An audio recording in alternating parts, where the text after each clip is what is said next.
everyone, welcome back to my channel.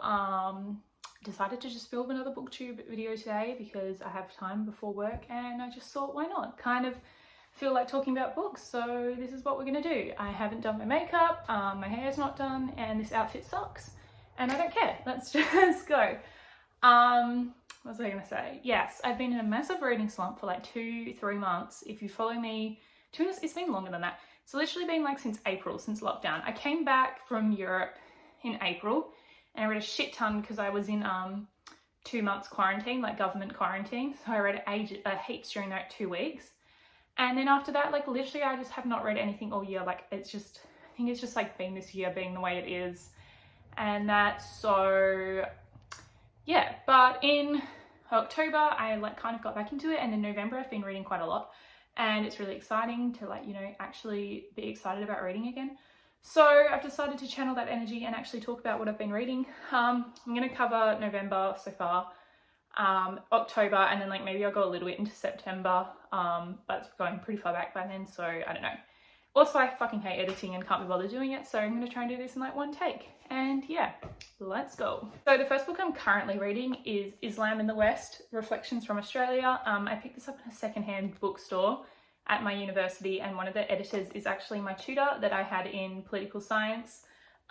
So that is kind of why I picked it up, because she's like one of my favorite tutors I had at uni, and I was just interested to see what this is. And what it is a collection of essays reflecting on the sort of like reaction to 9/11 and like specifically the war on terror, and specifically from an Australian perspective. So how Australians reacted to this and how the contributors as like Australian Muslims feel about like the war on terror and like Australia's response to it. The first half is like kind of general, like just going into like sort of the invasion of Afghanistan and Iraq, and then the second half is like specifically about like Australia's response and also countries in the region, the Oceania region, so like Malaysia, Indonesia, those sorts of countries.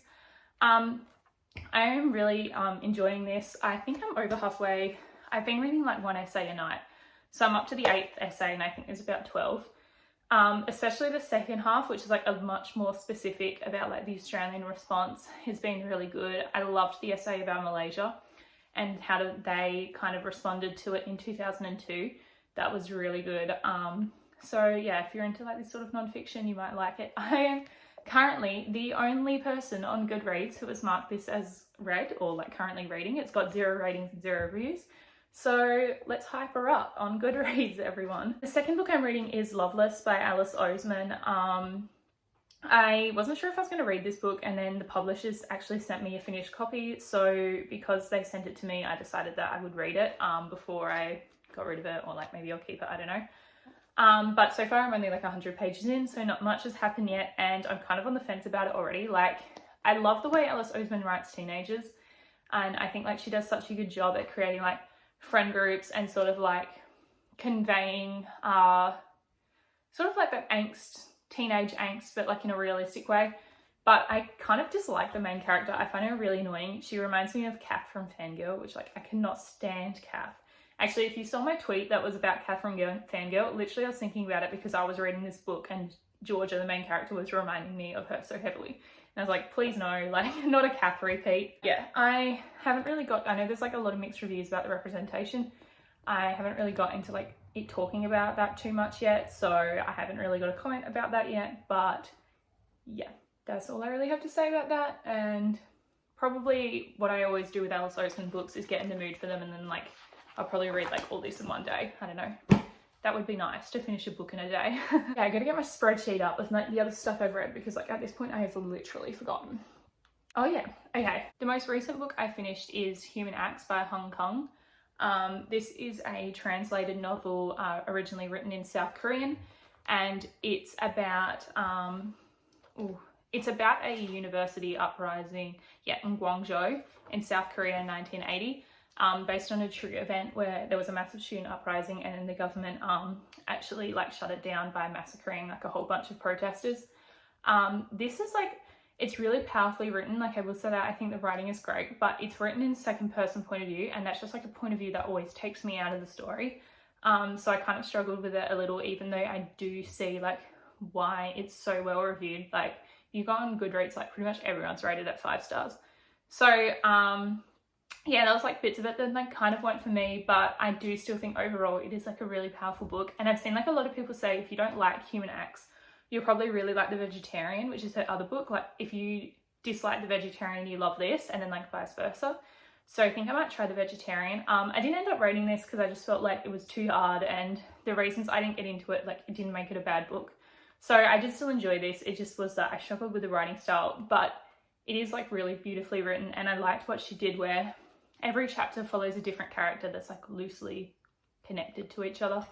But yeah, so that's the most recent book I finished. Oh yeah, I read or listened to the audiobook of Know My Name by Chanel Miller. If you don't know, Chanel Miller is Emily Doe, who was the victim in the Stanford prison Stanford prison. I'm so used to talking about that experiment. Stanford sexual assault case with Brock Turner. And wow, that was like such a good audiobook.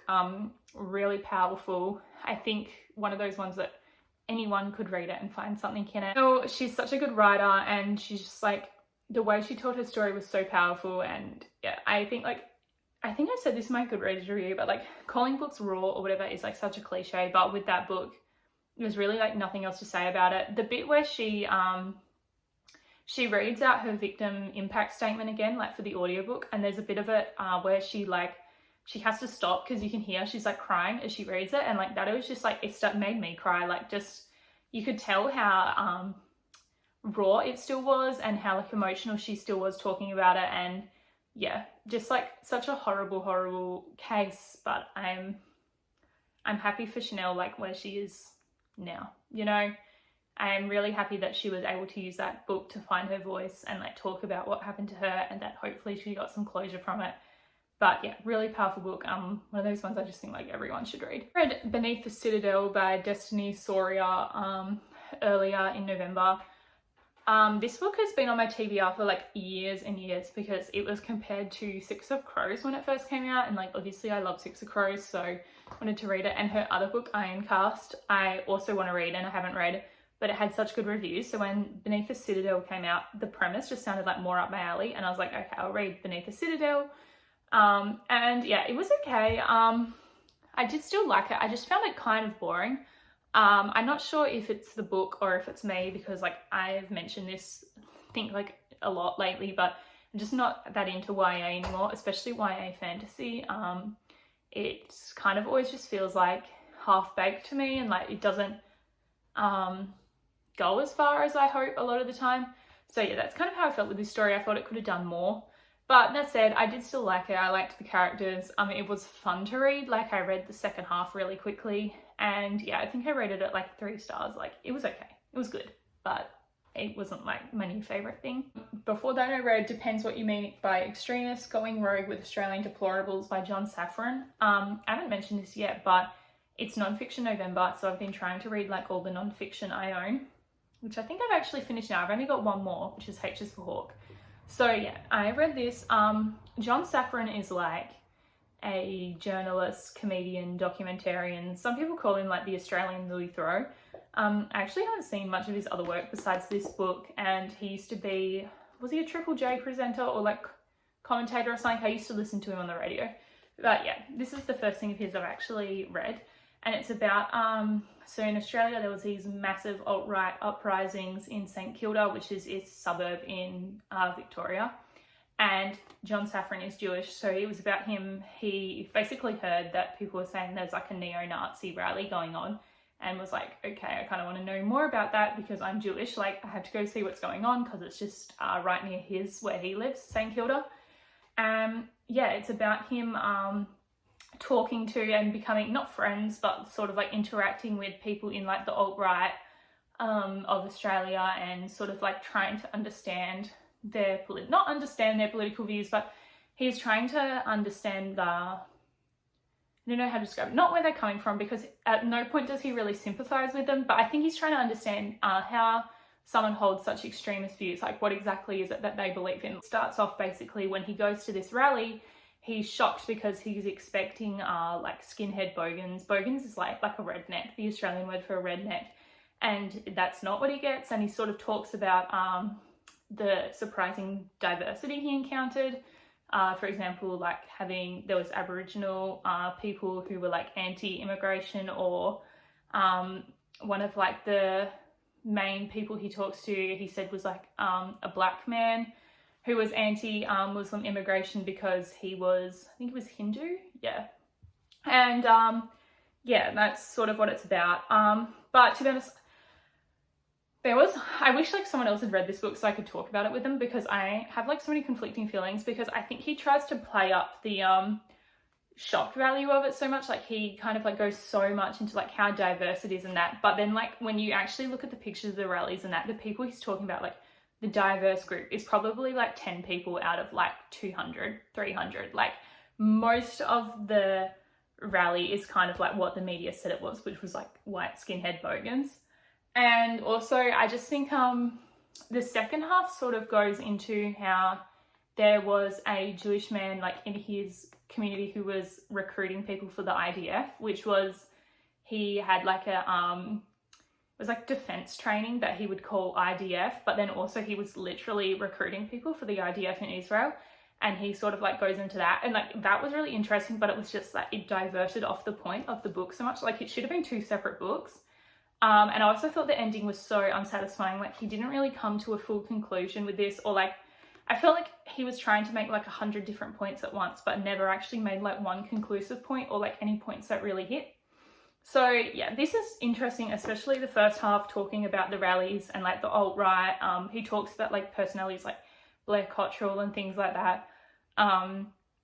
But yeah, and there's also some jokes he makes that like are just straight up racist themselves. Like there's a bit where he kind of like makes a joke about how Pauline Hanson is laughing so hard that her eyes go squinty and she looks Asian. Like I was like, there was no need for that joke. Like I get it, because like Pauline Hanson was anti-Asian immigration, but like really, do you know what I mean? Like it's just straight up racist. So yeah, gone kind of on the fence with this one, but I am glad I read it. I just don't know if I would never reread it, and I don't know if I'd like press it on people and be like, you have to read this. But with that said, I kind of wish more people have read it so I could actually like talk about the things that I find weird about it with people. But yeah, you know what, it's up there and I can't be bothered doing it. But King's Rising by C.S. Packet, I have had that series unread for like a year and a half, 2 years maybe, and I wanted it to be finished finally, so I read it. Honestly, don't really have anything to say. I do not like that series that much. Not even for like all the controversy, although like that too, but like I honestly just don't like the writing style. Like I kind of think it's boring. But that said, I do think like there is good character development. I can kind of see why people like it, but yeah, for me it's not even for me. And it wasn't even like so many people rate it compare it to the Foxhole Court and are like, the Foxhole Court is so problematic, but like it's so enjoyable and you get into it. And I agree with that with the Foxhole Court. Like there's so many fucking issues and it's so bad, but like I read all 3 of those books in like 24 hours. Whereas like not King's Rising, the Captive Prince series just like never did that for me. I just don't really like it. So yeah. And I finished Over 9 Waves, a book of Irish legends by Murray Heaney. I've been reading this for like months, like 1 story a day. And it is like, as it says, a collection of Irish legends. They're all translated from like original Irish into the English. And I think this came out in like the 90s. It was like pretty groundbreaking at the time, because I think this was not before, but like sort of as they were trying to like revive Irish in Ireland. So this was like one of the projects that went towards it, was like reviving the original stories and like bringing them back to the social consciousness. So yeah, this was really interesting to read. I kind of like feel like as someone, I mean, I've been to Ireland once, but not for long. Like I missed out on a lot of the context of the stories.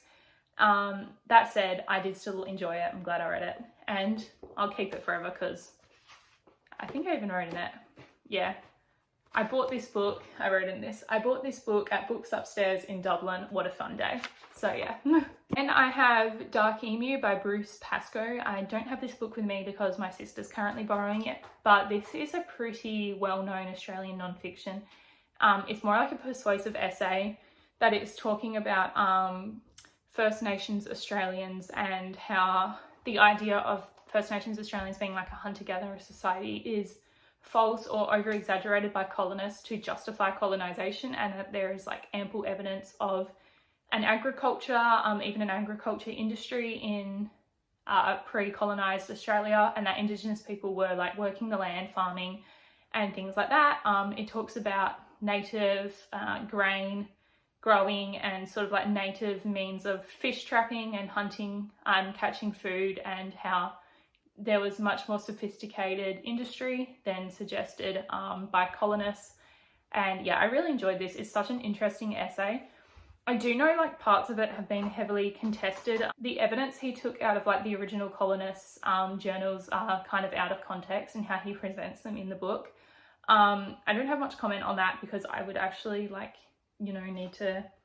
The people I saw saying this, like I can't justify what their motives were for saying that. I can't, interpret what their motives were for saying that. So I'm not sure like if I should trust them on that yet, and I haven't actually looked at the original documents myself, obviously, but I just say that controversy is out there. But personally, I found this like really interesting, really engaging. I'm really glad I read it. There are so many things that like, you know, you read it and you're like, wow, did you know that you have to text someone? Like, did you know? So yeah, I really enjoyed that. Another one, I think like most Australians at this point have heard of it or read it, but if you haven't, like you really should. It's great. And then I read The Midnight Lie, or listened to The Midnight Lie by Marie Rutkoski. This is a sapphic romance following, it's like a dystopian fantasy world, following the main character who gets thrown in prison, and then her prison mate is, well, she thinks it's a boy, but it turns out it's a girl, and she kind of like falls in love with her. But yeah, it's really good. The sapphic romance is like spicy. Loved it. The actual plot itself is like boring. Like your very basic like dystopian fantasy. Like it's like, oh, we're separated. Like the poor people live outside the wall, and then there's like the medium rich people that live near the wall, and then like the really rich people live inside, and like, you know, typical YA fantasy dystopian. Still good for the romance, and I will probably read the second book. Then I read The Killer Across the Table by John E. Douglas. I don't have this, I returned it to the library. This is by the guy who wrote Mindhunter. So John E. Douglas is a criminal profiler. This was really creepy. It's just like he talks about 5 different serial killers and how like the motives behind serial killers and like why they do things can be so different, and it's hard to like categorize. Yeah, I don't really have much more to say about it than that. Then I read The Moonstone by Wilkie Collins. This is one of the original detective mysteries. Some people say the original. It follows a detective who is trying to work out who stole... Well, first it follows this guy who steals this massive gem out of India, like during British colonialism of India, and he brings it back to Britain, and then it ends up getting used as like a proposal gift to this girl, and she puts it in her drawer for the night, and there's like a massive dinner party, and then when she wakes up it's gone. So the book is about him trying to investigate who stole the Moonstone. It's also like Wilkie Collins does try and like criticize colonialism and like British imperialism in India in this, specifically like with the Moonstone talking about like the theft of wealth out of India and stuff. So that was an interesting part of it, because I feel like most Victorian books skate over that, don't really address it. So I did appreciate that. But the mystery itself, is okay. It's told from like the perspective of 6 different people. So they basically talk about what they saw that night. And the first half I found really slow, as it's like, oh, and then this happened, and then I saw him, but like, it's just like slow. Like it's just like so much exposition. But the second half I liked a lot more, when they actually start like investigating and things come out about different people.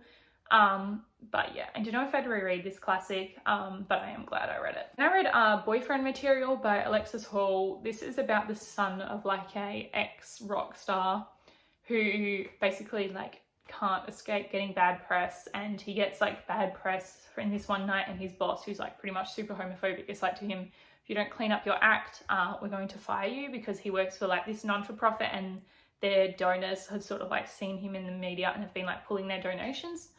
So he concocts up this plan to get like a fake boyfriend, and it's going to be someone who's like super proper and nice, so he can look like a good gay. And then like when he goes to this like massive charity event his work is hosting, like he's hoping he can draw the donors back in and save his job.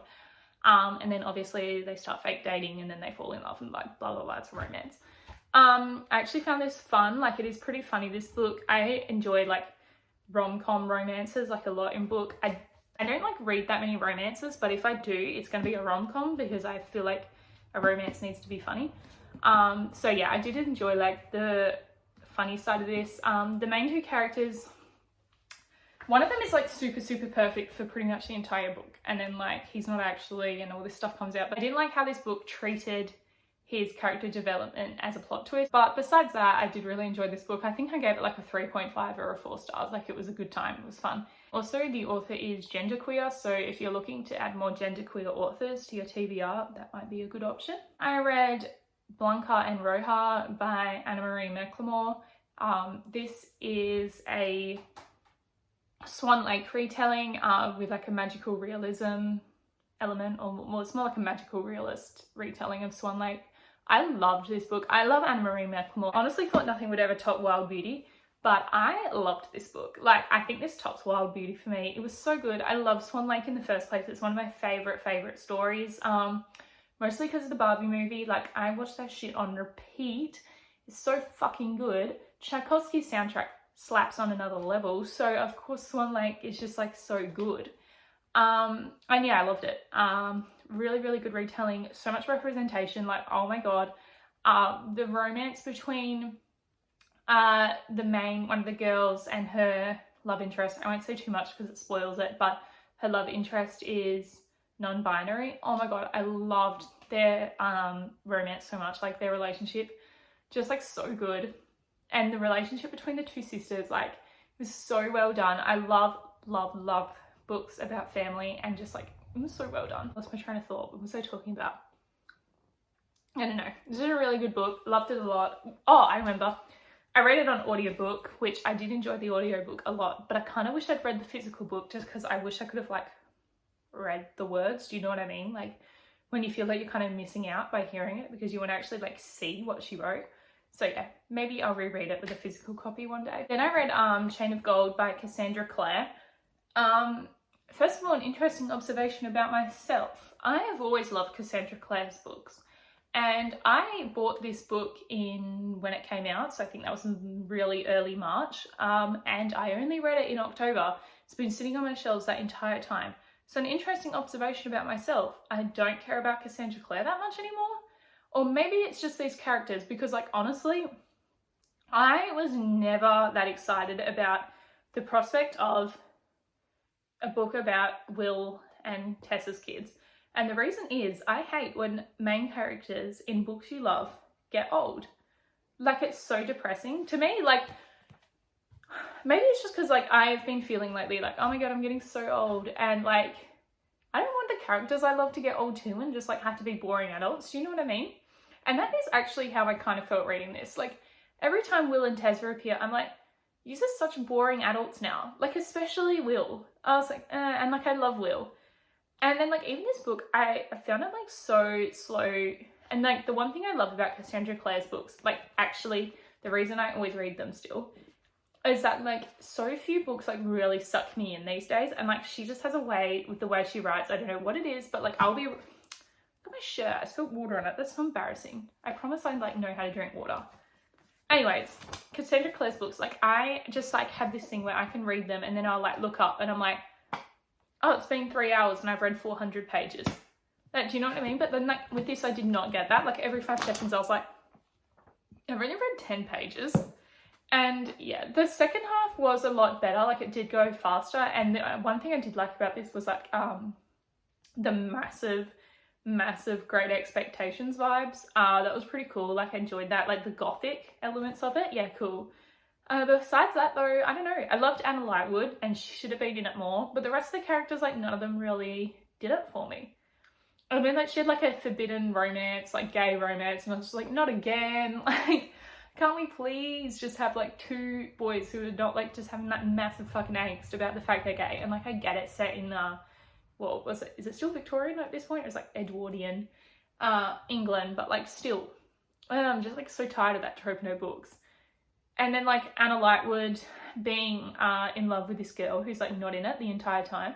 Like, oh my god, Helen and Elaine tease, like, that is exactly what she did in Lady Midnight. She's like or like that entire series. She's like, yeah, I have lesbians, but you're never gonna see them. And yeah, so that just like really annoys me about her. I mean, honestly, there's so many things about Cassandra Clare that are obviously problematic. And she's been called out for like 100 things, which are all like totally justified. And to be honest, I kind of regret buying this book. And I think if I read the next one, I will read it. But yeah. So I gave this a 3 stars, which was shocking to me because Cassandra Clare's first books in her series are always my favourite. Like, Lady Midnight, I think, is an objectively fucking good book. Like, I love Lady Midnight. It's so well written.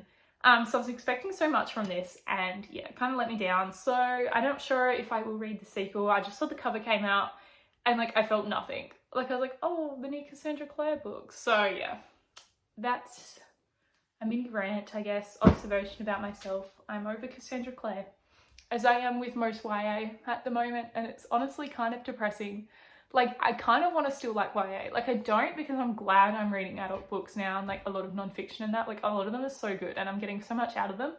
But at the same time, I'm like, fuck, dude, I miss when I used to just like sit down and read like 600 pages of just like bullshit about like kids having fun and falling in love. Like, those were the days. What did I read next before that? Check my spreadsheet. I read a DNF, The Lost World of British Communism. Why did I DNF it? There was nothing wrong with it. It was just not what I was expecting. I was expecting it to be like historical, about like British communism, like the rise and fall almost. And what it is instead is just like a memoir, really, from this guy, and his parents were in the Socialist Union in Britain. So it's kind of about his experiences like growing up, going to like communist and socialist like rallies and groups and things like that, and sort of like his parents campaigning, and like that was interesting. At the start I was like, okay, this isn't what I was expecting, but I'm kind of into it. But then I kind of just got a bit bored of it, a bit over it. I think like I was missing so much context. It was talking about all these like people I've never heard of and stuff, so I feel like I need to actually like read the historical books first and then like go back and read something like that. So yeah, I DNF'd it at like, I don't know, I think it's like 120 pages in of like 200. So yeah, haven't really looked back and thought about it since. And then we hit September, which I'm not going to talk about everything because I've talked about it, and also this video is already 32 minutes. But quickly, some things I did read. I reread The Gilded Wolves and then read The Silvered Serpents. I fucking love The Gilded Wolves, and it's amazing. And I didn't love The Silvered Serpents as much, but it was still really good. What I'm here for in this book is the Layla Severin content. They are fucking spicy. Like, I cannot think of a couple in YA that is spicier than Layla and Severin. Like, oh my god, I'm obsessed with them. And there was so much good content. It actually kind of made me hate Severin, which like, I was like, no, that's not what I wanted, but like, okay, as long as I still love Miss Layla, it's fine. I fucking love Layla. What else? Hypnos, if you know, you know. His little, like, honestly, people have to read The Silvered Serpents. It is so good. The fact people don't like this series, like, actually blows my fucking mind. It is so good. The one thing I will say is that, like, oh my god, I know someone's gonna be mad at me, but I just, like, don't like Sophia that much. It's just, like, you know, when you're reading a multi-perspective book, there's always that one character, you get to the chapter and you're like, not you. That's me with Sophia. Like, sorry, I feel like someone's gonna be real mad, but yeah. I love Layla, Henri, Hypnos, Severin. Who else has a perspective in The Silvered Serpents? I can't remember, but yeah. What else do I have to say about it? Honestly, not much. Like, everything I want to say about it is super spoilery, but it was a really enjoyable book. I cannot wait for the 3rd book. Honestly, I thought it was a duology for some reason, and I was like, how is that the end? How is that the end of this duology? I am fucking fuming. And then I found out there's a 3rd book, so I was like, thank god. Yeah. Anyways, good duology, love it. And honestly, if you don't like it, like, there's something wrong with you. Like, I don't care. Like, I know, like, oh, books are for different people and like blah blah blah, but I don't care. That series is fucking good. Then I read The Lake House. Whoa! And then I read The Lake House by Kate Morton. I've had this on my shelves for literal years. It's a mystery. I never read it because it's this fucking big. Like, it's like 890 pages or something ridiculous. It's about, so it starts in like the past, I think it's like set in the 1920s, the first timeline, and is about this family where their youngest son goes missing and they never find him. And then the second part is about a detective, or she's actually currently on leave because of some shit that happened. and she goes to this house and learns about the mystery and just decides on her time off she's going to investigate more, because one of the girls in the family is actually a mystery writer, and she just like thinks she wants to reopen the case and get this writer to like talk about what she knows about the night. And yeah, it's pretty like standard detective mystery. The ending really annoyed me because I don't know what to say without spoiling it. I don't know, I just say it annoyed me and I thought it was unsatisfying. But the actual middle, like kind of 800 rest of this pages of the book, I liked. Like I spent the entire time not sure what to believe and what was true. And yeah, for an 800 page book to keep me engaged, especially in mystery, because I don't read many, it's pretty good. Then again, that said, my standard for mysteries could be pretty low because I don't read many. Pretty much it. Yeah, everything else I read in October and I kind of forgot about. Like, not forgot about, but I don't know what to say about them. But I can run through them quickly. Everything else I read in September. I've forgotten now because it was a while ago. What did I read? Terenolias by Claire G. Coleman. So Claire G. Coleman is a Wellerman Noongar woman. Noongar is actually so I live on Noongar country. So I think that's one of the main reasons I wanted to read her book. I believe Terenolias is her debut. So yeah, it is a speculative science fiction about a boy who is running from a group that essentially it resembles like a settlement camp during the Stolen Generation. So that is what it starts, sort of like, it is inspired by the rabbit proof fence, so it kind of like really has that element of like when the girls run away from the camp. But there is a massive twist which I won't get into. But yeah, I did like this book. The problem is that the entire book hinges on the twist, and I was spoiled the twist by a fucking Goodreads review. So the entire time, like, I didn't actually realize I'd been spoiled, and then like the entire time I was like, is this gonna be what I think it is? And then it was, and then so it kind of let me down. But like, it's not the book's fault, so I feel like if someone else read it, just like don't read the Goodreads reviews, you'll like it. So yeah, Terenolias I read Catch and Kill by Ronan Farrow finally. This is obviously his massive expose about Harvey Weinstein. I don't know why I didn't read this earlier. It's really good. Obviously Ronan Farrow is a really good writer, and this was like such an excellent investigation, so that was good. And yeah, that's pretty much it. I don't have much else to talk about. Oh, I can talk about what I'm planning on reading next. I want to read The Shadow King. This is the shortlisted for the 2020 Booker Prize. It is, I believe, set in Ethiopia, and it's historical fiction. So I want to read this. This is the last book I have out in the library, and I also want to read, and it's up there and I can't get it down, H is for Hawk, which is the last non-fiction book I own, and is about a woman who her father just died, and she decides to start raising a massive hawk. I can't remember the breed because I've not read it yet, but like I know it's like a really rare and like hard to raise breed of hawk, and then like it's sort of about like her grief and then like how this hawk helped her deal with that. And I've heard like so many things about it. Like I swear everyone who's into non-fiction like ranks this as their best non-fiction book ever. So I'm really excited to read that. And finally, I also want to read, I don't know if I'm going to fit this in, but I want to read Persuasion by Jane Austen, because this is the last Jane Austen that I own. I have left, so I have to read this, Northanger Abbey, and is that it? Those two, but this is the only one I own. So I want to read this. And of course, how could I forget? How could I forget? I'm going to reread The Dragon Republic so that I can read The Burning God, because obviously it just came out and I got my pre-order. But I'm just like, I am not ready for The Burning God yet. Like I am literally not ready to put my headphones in and have to listen to that book. So I'm going to reread The Dragon Republic first. Yeah, but honestly, I can't wait. Like I'm like, can I actually be bothered rereading this? But like I'm going to. Oh God. For the Rin and Naja content alone, I will be rereading this. And yeah, that's it. I don't have anything else to talk about, and this video is already 41 minutes long, and I was supposed to make it a quick one with no editing. So yeah, that's everything. See you later. See you next time I get in the mood to film. Bye.